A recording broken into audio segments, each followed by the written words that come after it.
Mirad, en este vídeo voy a explicar en el tema en el que estamos de clasificación de seres vivos microorganismos, pues sabéis que ya hemos dado el reino Monera, que es el de las bacterias, y sabéis que hemos dado también los virus, que no son seres vivos. Pues ahora os voy a explicar el reino Protoctistas y los hongos. Reino Protoctistas. En el reino Protoctistas tenemos dos grandes grupos que son los protozoos y las algas, ¿vale? Se caracterizan porque son acuáticos o viven en ambientes húmedos y además su reproducción puede ser de dos tipos, puede ser tanto sexual como asexual, con lo cual en este reino hay muchísimos seres vivos diferentes. Lo que sí tienen todos en común es que sus células son eucariotas, sabéis que solamente tienen células procariotas las bacterias. Os pongo aquí una foto de protozoos y una foto de algas. Protozoos. Los protozoos son unicelulares. Además son heterótrofos, no realizan fotosíntesis y sus células, como todos los protoctistas, son células eucariotas. Mirad, aquí tenéis unos dibujitos de protozoos. ¿Dónde se encuentran los protozoos? Normalmente se encuentran, por ejemplo, en aguas encharcadas, en agua sucia, ¿vale? Entonces, si nosotros cogiéramos una gotita de ese agua y la mirásemos al microscopio, pues posiblemente veamos que hay muchos protozoos. No se suelen encontrar en el río porque el agua va corriendo y se va renovando. Por eso en algunos países, sobre todo en países tropicales, tienen muchísimo cuidado de no dejar ese agua estancada, incluso el agua de las macetas. ¿Por qué? Pues porque los protozoos pueden transmitir enfermedades muy graves, como por ejemplo el paludismo. ¿Cómo se clasifican los protozoos? Pues se clasifican según el desplazamiento y según su forma de vida. Según el desplazamiento hay algunos protozoos que son inmóviles. Por ejemplo, un protozoo inmóvil es el Plasmodium y entonces estos protozoos no tienen estructuras para poder moverse, no tienen cilios, que son como unos pelitos, no tienen la colita, que es el flagelo, no tienen ninguna estructura para moverse. En cuanto a forma de vida, el Plasmodium es parásito. ¿Qué quiere decir eso? Pues vosotros ya sabéis que los parásitos son aquellos que tienen que estar en otro ser vivo para alimentarse y además le perjudican. ¿Qué más clases de protozoos tenemos? Mirad, tenemos protozoos que se mueven con los pelitos, que los pelitos sabéis que se llaman cilios, con lo cual estos son protozoos ciliados. Estos son protozoos móviles y además pueden ser tanto parásitos como de vida libre. Es decir, pueden infectar o vivir en agua ellos libremente. Podéis acceder a un vídeo que os he puesto en vuestra presentación. Además tenemos protozoos que tienen el flagelo, estos son los protozoos flagelados. Ejemplo de protozoo flagelado, el Trypanosoma. Estos también pueden ser parásitos o de vida libre. Y en cuanto a el último tipo de protozoos que se pueden mover, protozoos que se llaman rizópodos, que se mueven por unas estructuras que se denominan pseudópodos. Por ejemplo, aquí tenemos la ameba, que se mueve por un movimiento ameboide, ¿vale? Se mueve como si fuera gelatina. Igual, en la presentación tenéis un enlace donde si pincháis veis un vídeo de la ameba moviéndose. Entonces, dentro de los protoctistas ya hemos dado los protozoos. Pasamos a las algas. Las algas pueden ser de dos tipos, pueden ser tanto unicelulares como pluricelulares. Primera diferencia con protozoos, porque los protozoos solamente son unicelulares. Y mientras que los protozoos son heterótrofos, pues las algas no son heterótrofas, las algas son autótrofas y realizan la fotosíntesis. Además, pues pueden ser ya he dicho que pueden ser unicelulares como pluricelulares y además las algas pues son acuáticas, como sabéis. Dentro de algas unicelulares tenemos las que viven en la superficie del agua, que se denominan fitoplancton. Estas son muy importantes porque los seres vivos que vivan en el agua, los peces, se alimentan de este fitoplancton y además realizan la fotosíntesis y, como sabéis, cuando un organismo realiza la fotosíntesis producen oxígeno.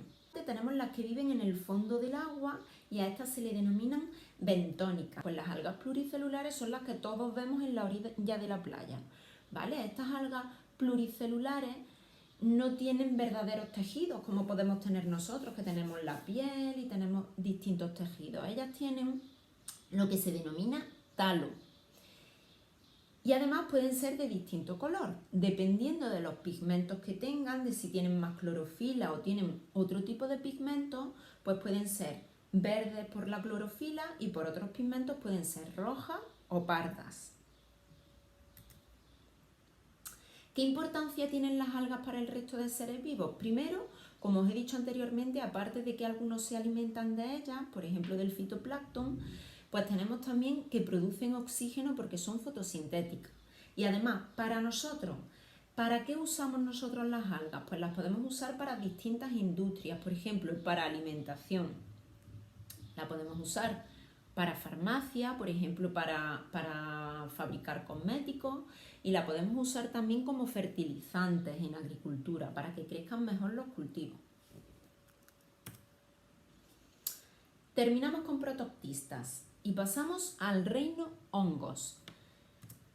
Mirad, en el reino hongos igual encontramos organismos unicelulares y organismos pluricelulares, ¿vale? Se caracterizan porque alrededor de sus células hay una pared celular formada por una sustancia que se denomina quitina. Los hongos, en cuanto a alimentación, pueden ser de tres tipos. Pueden ser saprófitos, parásitos o simbióticos, pero todos ellos son heterótrofos, es decir, ninguno realiza fotosíntesis. ¿Qué son los saprófitos? Pues los saprófitos son los que se alimentan de seres vivos muertos, de materia orgánica en descomposición.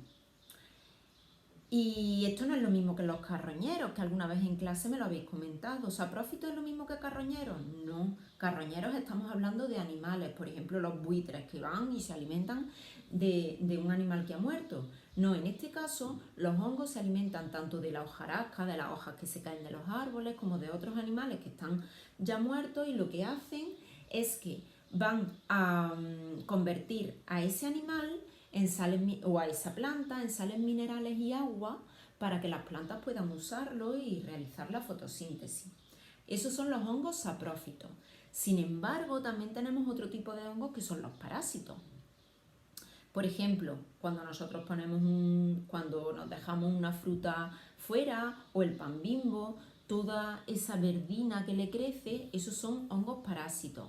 O a nosotros también nos pueden parasitar los hongos. Por ejemplo, cuando nos dicen en las piscinas o en los baños públicos en verano, lleva siempre la chancla.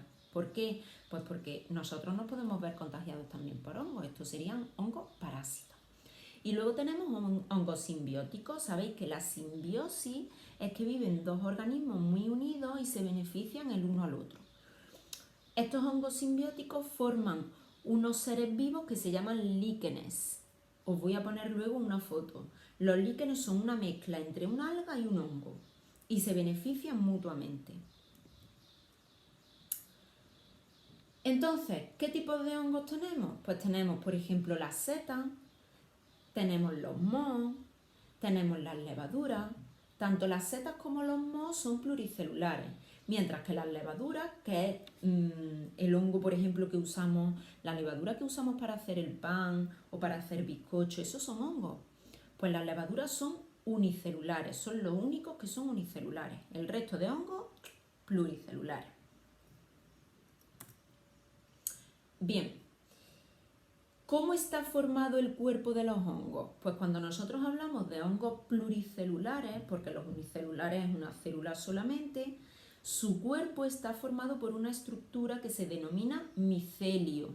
Y el micelio está formado como por una fibra, os lo voy a poner aquí, que se denominan hifas. Si nosotros vemos la seta, ¿vale? Todos tenemos en la mente lo que es una seta, os lo pongo por aquí también. Pues la seta, la parte esa del hongo que nosotros vemos y que nosotros nos comemos, es su aparato reproductor, ¿vale? Si nosotros le damos la vuelta a una seta, os pongo aquí la foto, vemos como una especie de laminita, una especie de hoja, y ahí las setas crean lo que se llaman esporas. La espora cae al suelo y una vez que cae, pues se forma un nuevo hongo, una nueva seta. Por eso siempre alrededor de una seta grande se suelen encontrar setas más pequeñitas. Por último, ¿qué son los líquenes?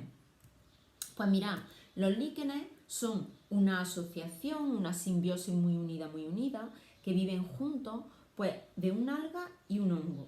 ¿Dónde se encuentran estos líquenes? Pues mirad, normalmente, si vais al campo, estos líquenes los podéis encontrar en las rocas que están así un poco húmedas, que están a la sombra, o los podéis encontrar en el tronco de los árboles y se suelen encontrar en zonas que están muy poco contaminadas, ¿vale?